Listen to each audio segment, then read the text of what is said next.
Everybody say hi to YouTube. It's gonna be on YouTube, I promise you it will be.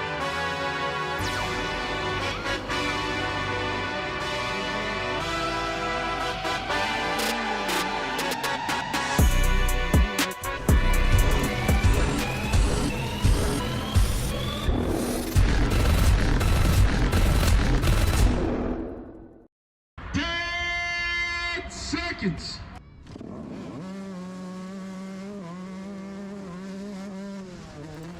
Hey guys, welcome back to another video. This is Ryder Sigety. I'm a 4-time national GNCC champion and an AmPro factory support off-road racer.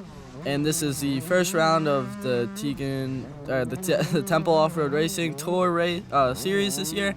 And off to a great start for the series. I think they had like 700 entries. Is that right? Yeah. I'm here with my dad, Mike, by the way. Say hello. Hello. Yeah, that's right. They had like 693, almost 700 entries. That's pretty good, really good for, this is their first full season because last year they only did 3 events. And this year they're going to do, I think, 12 events. And I got to double check that. And this is their first one. And to get 700 on an opening day is pretty impressive. Yeah, so I don't know if you guys see, but here we have some back camera, and we have back camera and front camera. I got off to a great start. I started in second, and I'm just trying to move my way up. A lot of lines at this race. It's like a J-Day. It's very similar to a J-Day. So many different lines. Like, see right here, I just cut through the woods, the middle of nowhere. I know at this point, I felt like no matter where, if I wanted to cut through the woods, I can make a pass. Like, the whole race, you're gonna see there's a lot of lappers because they have a lot of people on such a short course, and you're gonna see just like crazy lines that don't look like they're gonna be fast, but they're really fast. I'm also gonna cut out a little bit here just so we can go to where I actually start catching up to lappers or people that started in the rows ahead of me, because I actually started on the 4th row, and some of the rows ahead of me had so many people in them that they had to like double up. So like some people had to start behind the row because there's so many people. But yeah, if you see, like, it's just one after another after another. It was just, I don't know why. It's probably just because the course was so wide and there's so many passing lines. It was really easy to pass. I was having a great time on the YZ125. It felt awesome. The bike felt awesome. And I was just, like, at this point, I had a ton of energy. I was going fast, and it just felt really good.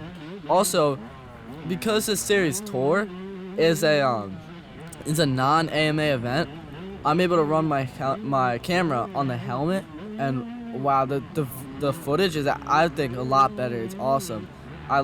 It's really smooth, and it just makes it look really fast too. I was watching this, and usually when I'm editing the video, I watch it in 2 times speed, and I kept finding myself just watching it in like normal speed just because I was really like interested in what I was watching. It was cool footage.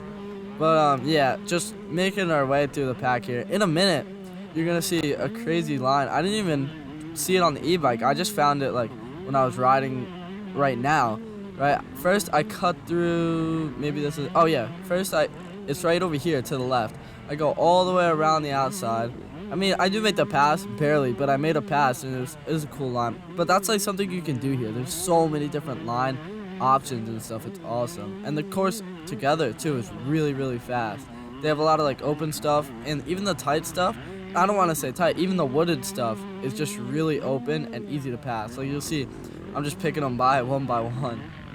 So I don't know if you noticed in the beginning of the video where Ryder showed front camera, back camera, but he was actually like timed it properly. So when he passed someone, he put them in the back camera. And that's a lot of work to get that to time right. Like, you got hours and hours and hours of footage on the front camera, the back camera, and it doesn't save it as one file, by the way. Like, each race is a couple files, and they just go by file names. It's a complicated process figuring that out. So kudos for doing that. But in this case, I think that in this particular type of racing, I think the front footage is just actually better. Like, the back is cool, and a lot of our other videos that you've seen before, if you're a returning person, you'll know that the rear footage is really cool. You don't see that really on anybody else's race videos. But in this particular type of racing, I think the front camera footage is the best. Would you agree, Ryder? Yeah, just because there's so many people that you have to pass, the back camera, it just might look like you're going slow, but in the front camera, it looks like you have to pass people. So much to talk about here. So this is called the extreme section, and you might have seen a sign, which we'll point out again later, that said easy. If you didn't want to take the extreme section, you could, you would go to the right, and it would be like 10, maybe 15 seconds longer. But it was, see, that guy just fell right there. So nobody's falling on the easier way around. And the person who makes the extreme section, his name is Kane Wentz. Does a great job of making them. Like, they're tough, but I don't know if I'd use the word extreme, but it is an easy way to describe it, and it really shouldn't be extreme. Like, no one wants to get killed or hurt in these things. He makes them like super technical sections, but completely rideable. But if it rains, then those extreme sections, then I'd say they become pretty extreme, and even like A-riders sometimes go around them. But he made it a little easier in this race than normal, and I wouldn't say it's really hard, it's just technical. And he made it easy enough where, what would you say, right, about 80% of the riders were doing it? Yeah, I'd say a lot of the people were doing that. Yeah, but, and 10 seconds may sound like not a lot, but with 5 laps, 10 seconds does add up. But still, like, you know, if you're out here and you don't feel comfortable doing it, you don't have to do it. This isn't like an enduro or a hare scramble where you come to a hill and there's no options and you got to do it, or you're going to tumble back down, or you're done. Like, there's options here, which is really cool. Really cool about the GP series. I've probably watched this GoPro video like 4 times now. This is maybe my 5th. And each time I watch it, I'm still like really interested in what's going on. Like, all the passes and the angle is so perfect. I don't know, it just looks really cool to watch this footage. But I was gonna say something else. Oh, coming into scoring, they had a really long scoring chute for this race. And I raced in the little bike too on a 105. And I felt like, wow, that was an interesting line, but I guess it worked. On the little bike, every time I came into scoring, it would always be someone in front of me that, like, you're not allowed to pass in the scoring. And I just kept losing a lot of time to lappers in scoring. It was really like, it couldn't have worked out any worse every lap. So when that video comes out, you guys make sure to check it out, because it really made the race interesting.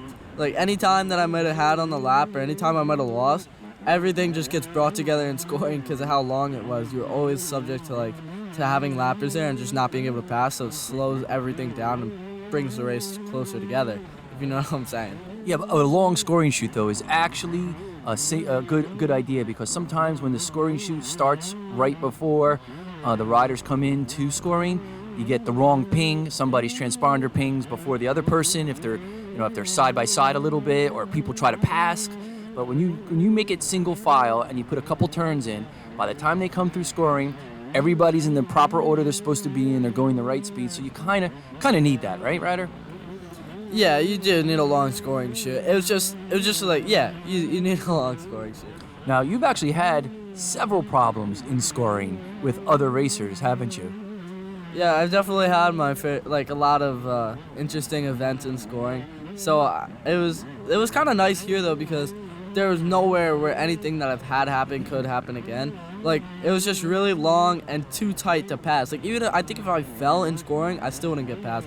Right here, I think it's here. Yeah, I made a bunch of bad line choices. One person passes me, then I go through here. 2 people pass me, and then a 3rd person passes me. But it's like, with all the line choices, it really doesn't take long to make it back up. And then there's one, yeah. That's one thing I like about there's a lot of things I like about GP racing, which we'll get into in a minute. It is the wave of the future, and I'll explain why. But one thing that's really great about GP courses is they're laid out properly. And look at all the ribbon, by the way. It's definitely laid out properly. Like, the whole course is like ribboned. They put in a ton of passing lines. And you have to do that for several reasons, or a ton of room to make passing lines. Because it is only a 5-minute course, but like, it's so aggravating when you feel like if you don't get the whole shot, you're going to be in a conga line for the whole race. And so many races are like that. It's like a single track race all the way through, and you're so screwed. And in GP racing, I think the fastest guy wins. Oh, guess what? It's time to say that. Can you please subscribe, like, and comment? Comment is so important to Ryder, because when you comment on these videos, YouTube says, hey, this must be an important video. They show it to other people. His video gets more popular. And he spends, I say this all the time, so if you keep hearing it, I apologize. He spends a ton of time making these videos. And literally, it's like, gets paid like $10 a video, right, Ryder? Like, Yeah, it's definitely not something that I could do for a living, at least yet already. yeah, even as a dumb dirt biker, if you put in 5 to 10 hours, it's 10 hours on a GNCC video and usually like 5 to 7 hours on a local video. At $10, it's like $1 an hour.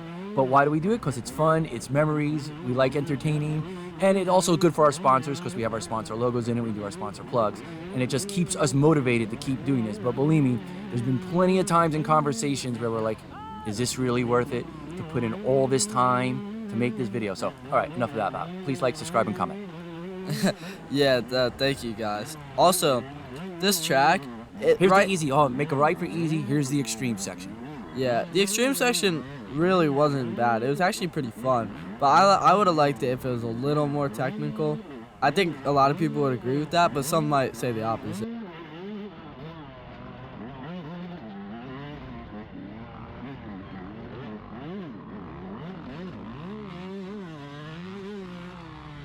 What was I gonna say?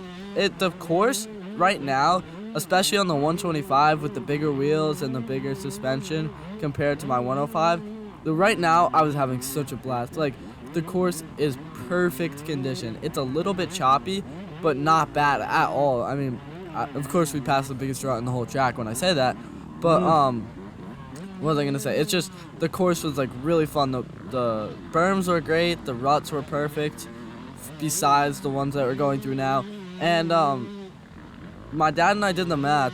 On this track, they had on average, or this was our guess, Give him the whole math. Let someone check our math here because it almost doesn't even sound possible. So there were 700 racers, 700 entries, right? On average, people were doing 5 laps. Some people were doing 6 laps, some people were doing 4 laps, right? But let's just say on average, people were doing 5 laps. So then it was 700 times 5. 7 times 5 is 35. So it's 3,500 laps in the morning. That's just for all of the first motos for people. And then we come back and we do it again. So that's another 3,500. 7,000 laps on this track. I mean, it's crazy that it didn't even get more beat up than it does. And what my dad and I noticed, there wasn't any roots. 7,000 laps on this track, and we didn't notice any roots on the track. It just got whooped out, but like near us, there would be rocks, roots coming up, and pretty much anywhere I've ridden there would be roots. But no, it was just perfect. Now, I would agree with everything you said, but let's clarify here. When you say whooped out, how does whooped out here compare to like whooped out at a GNCC?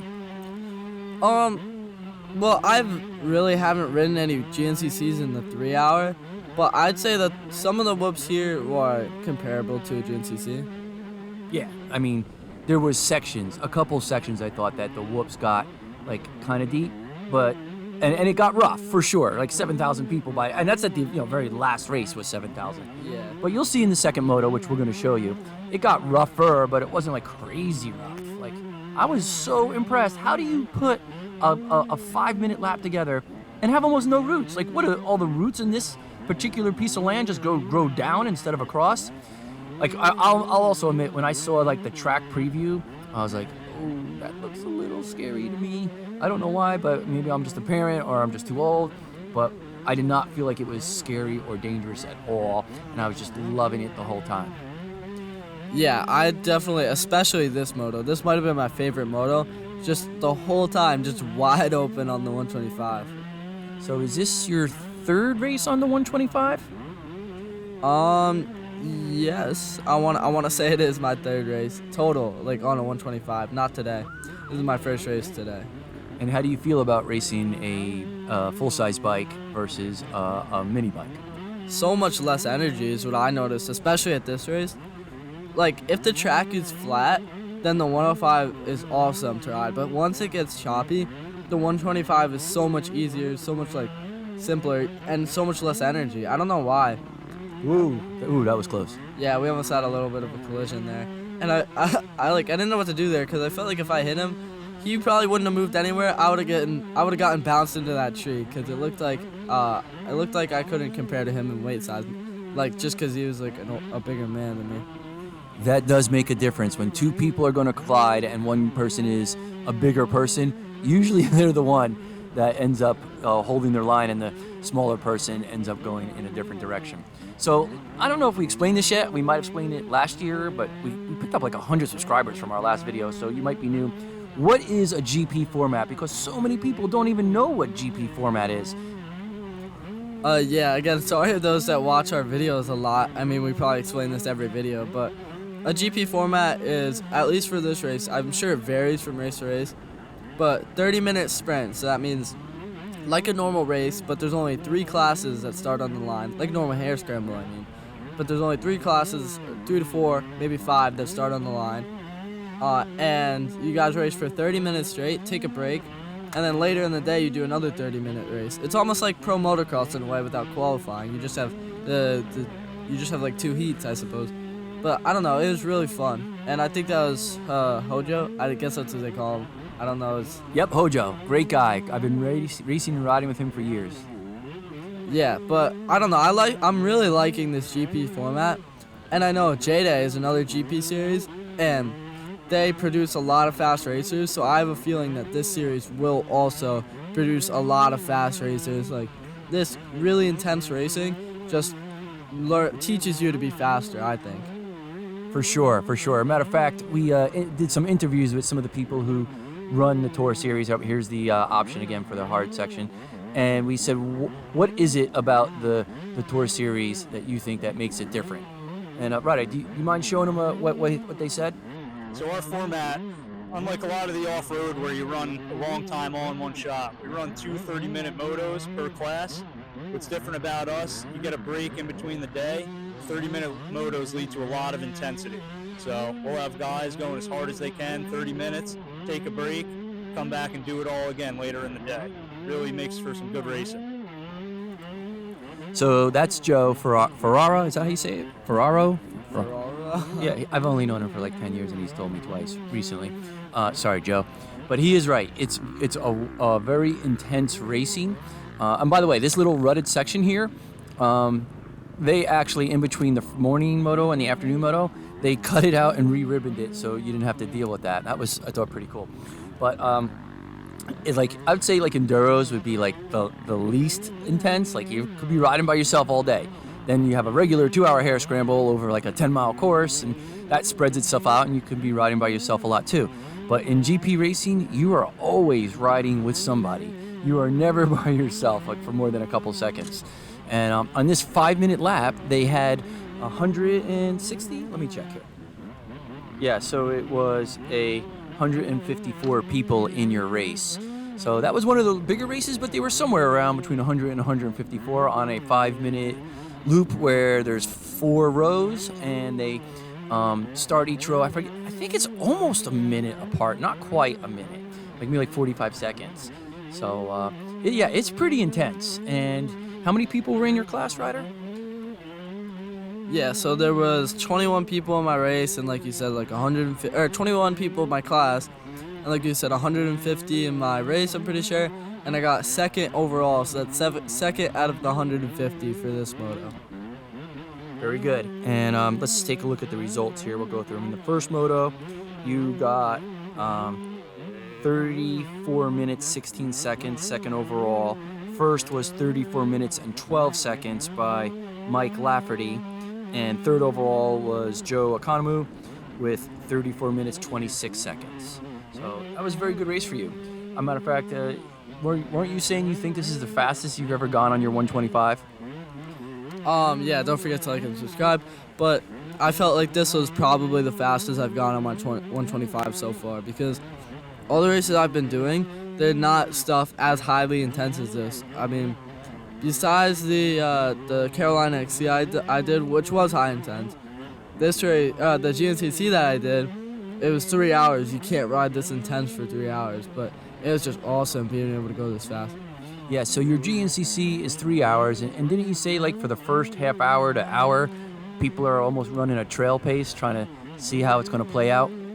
Yeah, I felt like the first like hour to hour, like yeah, a little over an hour, it felt like wasn't anybody pushing race pace at all. It wasn't until even the last hour that people were really pushing it, I felt like.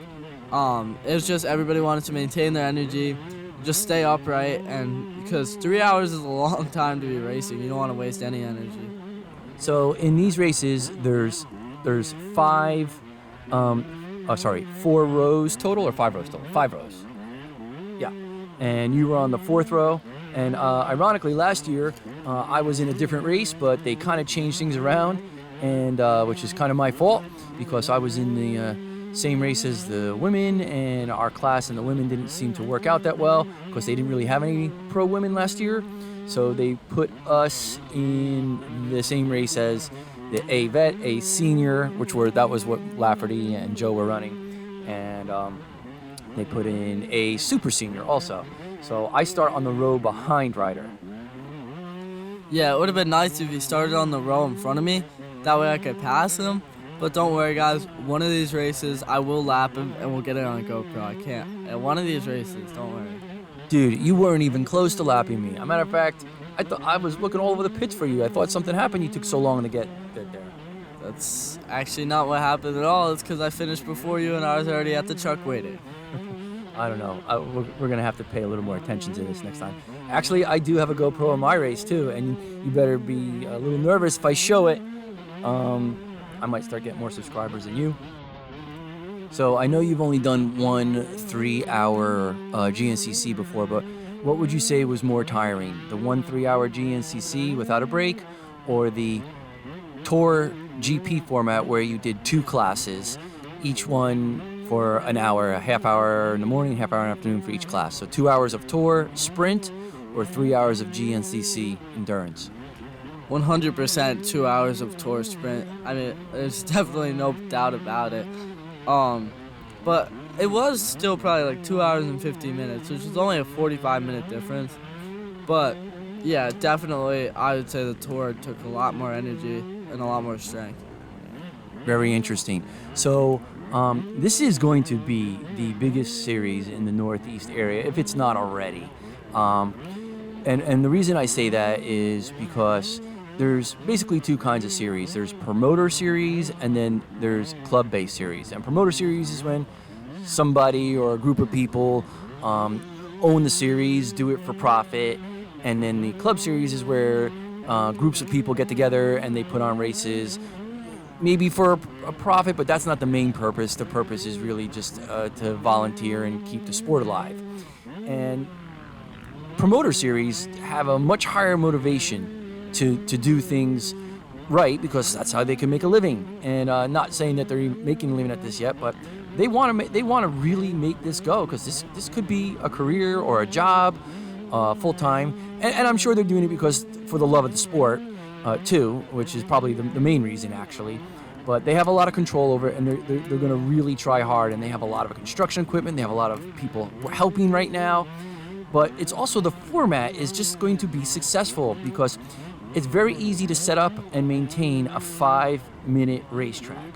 When you start to put in half-hour lap times, and you need to find a place to put in a half-hour lap time, and you need to maintain a half-hour lap, and you need to police it and make sure it's good. That's tough. That's tough for a lot of series. This has great spectating. Look at all the spectators everywhere.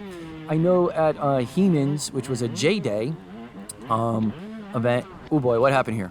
Yeah, so first the GoPro gets knocked off, and then listen to this. It's funny. This is funny. Sigety, what happened, dude? You dropped your camera. Oh, I know it's Sigety. Everybody say hi to YouTube. It's gonna be on YouTube. I promise you it will be. All right, Sigety, find me over at registration and find your camera. Yeah, that was funny when he picked up my camera and knew whose it was. But right here, coming in the first corner, you see how the ribbon's down in that on that side? Somebody on a Stark Varg went straight through the start and went right into the woods. But off to a great start, as you guys can see. Got pretty much the whole shot in second, and then decided to just drop it in the second corner. I like to diversify myself a little bit. Build character to fall in the second corner. Yeah, right. Yeah. By the way, people, and especially parents watching this, Ryder blamed that first crash on a rut and on me. Right? Do you want to show everyone that really bad rut? I don't believe I ever blamed it on you, but there is a rut there, I swear. And go ahead, let's show everyone that bad rut. Not gonna happen. Come on, go ahead. You're the computer. I'm just gonna punch it. Yeah, but I had to make my way through the course or through the pack now, and first moto, there was someone in my class, Zach Garrison, and I thought that him and I were gonna have a good battle, but his bike didn't start. So this time his bike he was able to get his bike running. Well, actually no, his battery was dead, so he had to start backwards with his bike running. Whoa! You're going a little too fast here. Come on, explain what's going on. So Zach's battery on his bike died, and that's why I couldn't start the first moto. So for the second moto, he started with the bike running, but he had to be faced backwards. So I obviously got the whole shot on him because he started backwards, but then when I fell, he got in front of me. So I was like wondering if I could catch up to him, and I was excited for the battle when I did. But it wasn't as bad as I thought. I was able to get by him. So yeah, he was on your row and you were on the row in front of me, and he's facing backwards with the bike running, and I was like, that's really strange, what are you doing? And he explained to me he couldn't shut the bike off. I'm like, oh wow, okay. He left that bike running for at least 15 minutes. At least 15 minutes. I'm like, if I left my bike running 15 minutes, there'd be no coolant left to ride. Like, can you just leave a high-performance four-stroke just idle for 15 minutes? I mean, I don't think you can. He didn't have any radiator fan. Maybe I'm wrong. I don't know. You tell me.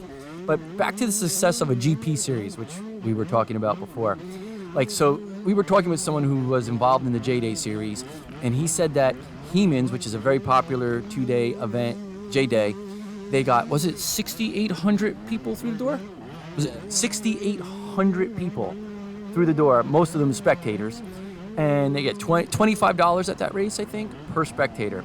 So GP has a lot going for it. It's much easier to find a 5-minute race course. It's much better spectating, so you get a lot more spectators. It's an interesting format that kind of caters to a little bit of motocross, because they usually put in more jumps than this, but I thought this was fine. So you're going to see GP format to be the most popular, in my opinion, and nobody is doing it better than TOR. They are doing an awesome job. If you try this series, I think you're really going to love it. Yeah, I was gonna say another thing that makes TOR like a little better than J-Day is just the location. I mean, a lot of people don't want to travel all the way to the J-Days, but the TOR is so local, especially to me, and I'm sure a lot of you guys too that are watching this might be local fans. But right here in front of us is Zach Stanwood. Able to get around him on the outside. I don't know what happened. Maybe he let me go there, but still fine. That turn was awesome. But you guys are gonna see right at the end of the video. I almost have a really bad crash in that corner. I'm coming around the corner. There's some sort of rock, root ball. I don't know what it is. The front tire gets hit, and both my feet come up in the air and land on the left side of the bike. Like, I completely fly in the air. Hard to tell on the GoPro, but I'll slow down and explain it to you guys. But also at the end of the video, we're gonna have some like interviews, because you know how we did the interview with Joe Ferraro. There's some more interviews, there's some more bonus footage, so make sure you guys watch. It's not all just GoPro. Yeah, we got a little interview with Tegan, and yeah, you happen to hit like the only route of the whole day. There was a couple routes, but you would think after 7,000 laps, it would be all routes. Like, look at the video. There's no routes. Yeah, definitely true. It was like the track just got beat up, but it didn't get rid. It was awesome. So, with this format being so professional and it getting so big, look, the whole course is ribboned. A lot of professional vendors come out too. They had like a coffee vendor. That's all they had, and they had really nice coffee. They had a couple food vendors, I believe. They had merch and stuff. Here, go ahead, show them some of the vendors, Ryder. So this tire vendor is Mile Hill Cycle, and they 100 tires. They have goggles, they have gear. And if you bring your own tires, they can put them on for you. They sell bibs, they sell tubes. They have some here. This is TOR merch. This is Tegan's mom back here, Kim. She's awesome. I'm pretty sure that Mile Hill was also talking about they might start selling Worx wheels, right? Is that true? Yeah, yep. Worx wheels, by the way, is really awesome. You look at the size of this podium. Really nice podium. So there's a lot of photographers are coming out. We get our photos from Ashley Myers Photography. Just Google Ashley Myers photo smug mug, and you can get your TOR photos too. And they're so clear. They're like 3D. They look really cool. Yeah, they're definitely all awesome. The thumbnail is actually one of her photos. Yeah. So tell people how you did in the second race. The second race, I definitely didn't do as good as the first race. I think maybe I ran out of energy. I don't know what happened, but I got 6th overall, and I still got first in class. Right here is Zach Garrison. I don't know if you guys remember. He's the one that his bike, the battery was dead. So I just started to catch up to him, and now it's just trying to work my way around him. But the lappers, they're not making a huge impact, I'm not going to lie, because there's so many passing lines. Whoever was the faster rider, I feel like really won this race. But, yeah, I didn't do as good as the first moto, not nearly. Maybe it was a bad start, but I ended up in 4th overall, first in class, or 6th overall, first in class, and that ended up giving me a first in class for the day and a 4th overall. Yeah, 4th overall for the day. Yeah, so just like in professional motocross where they combine your, no, they don't actually, yeah, they combine your 2 moto scores, same thing in GP format. They take your first moto, second moto, add them up with your lowest, and then your lowest total. The person with the lowest total is the winner. If 2 people have the same total, like if somebody goes first and then second in the second moto, and the next person goes second in the first moto, and then first, and they both add up to 3s, whoever wins the second moto is the winner for the day. And a lot of times, like the 2 top overall racers, it does come down to the second moto. It really almost doesn't even matter if you win the first moto or not, because you got to win the second one. You got to, if you're going for the overall, that is. Yeah, definitely. Right here, I'm pretty close. I'm about to get around Zach, I'm pretty sure. No, it's not here. It's one of these outside lines. I was watching him hit this turn standing, going around the outside. It looked awesome. Like, there was all those ruts in there, and I was sitting, and I was like, wait, I need to be standing here too. When I saw him, he was helping me with like form, just watching him. But yeah, his form is really good. It's right here. No, it's not. I'm lying. So another great thing about TOR for a lot of people is they already have manufacturers paying contingency. I know they have Husqvarna, KTM, Gaskets. I'm not sure who else they have, but that's a couple $100 to some people, which is nice. Yeah, it always feels good. Well, not for me, but I don't get the money, but I also don't spend the money. It always feels good, everybody else says, to make $100 at the end of the day after you spent $450 on the weekend, and you feel like you made $100. That's a pretty good analogy, and the ratio is kind of close, but I think a $400 race weekend is almost a cheap weekend. But maybe not for a lot of people we met, because for us, this is a local event. It was like maybe a little under 3 hours. But I talked to so many people, and they're like, yeah, I'm 10, 15 minutes away. I forgot something, so I went back home twice already. Like, I'm not even bothering to stay over. And they're doing like 5 races in New Jersey, which I think is pretty cool, which is really tough to do races in New Jersey. As a matter of fact, like, the police showed up and like made them change the course at the last minute, but just a turn, really not that much. So coming up soon, I remember I told you guys about that almost bad get off that I had. And right before the end of the video, I'm going to show you guys. I come around the turn, my front tire hits something in the trail, and just completely hits my bike like up and completely sideways. Both my feet come off the pegs and go above the seat, and somehow both my feet land on the left side of the seat. Right here, come around the corner going pretty fast, hit this. It's hard to tell there. It doesn't even look bad because of the helmet cam. But I'm going to play it in slow-mo. So I come around. I don't know if you guys see where my front tire is heading. There's a rock right there. I hit that, twist my front tire, land on the root. I'm in the air. You guys can kind of see in the shadow. I'm way over the handlebars. Then I'm sitting on the left side of the bike right now. I was able to slow down, put my foot back over the right side of the bike, and then we're back on the trail like nothing happened. And my friend Carter saw that, and he said it was pretty cool. But right now, we're just going to show you a bit of the interviews. I want us to say thank you for watching, guys, and we'll see you in the next one. I wonder if that other kid sitting on the side of the trail hit the same rock, and that's why he was there. I think his shifter broke, but yeah. All right, we'll see you guys. Bye. All right, hey guys, we're here with the founder of TOR, Tegan Temple. And do you want to just tell us some of your short-term and long-term goals for TOR? Short term, I guess last year was, just getting our name out there, and kind of had a scattered schedule, for different areas, try to get everybody at least out to one and see what it's about. And I think this year too is just another building year. I don't know if there's a number on it, but we just want to get out there and have our different races and try and spread out. I think long-term goals. I want to try and get to where I have different races all over the place. You know, New Jersey, Delaware, maybe a little bit of New York, Pennsylvania, all those areas, and try and maybe have one race. You know, I don't want to come back to the same place, you know, or at least come back to different places where we have enough for fresh track to keep it fresh. We don't want to run the same, you know, track year in and year out, and we want to try and keep things fresh. So that's more long term. That's awesome. That's awesome. And not only are you the founder of TOR, you're also a really fast racer yourself. You want to tell us some of your accomplishments as a racer? Yeah, I was. I'm slowing down now. I still got the speed, just not the endurance. But yeah, I guess my most recent accomplishment was the 2020 J-Day Pro Championship. Before that, going back, I raced a handful of, or a lot of, grew up racing GNTCs, some XC2 podiums,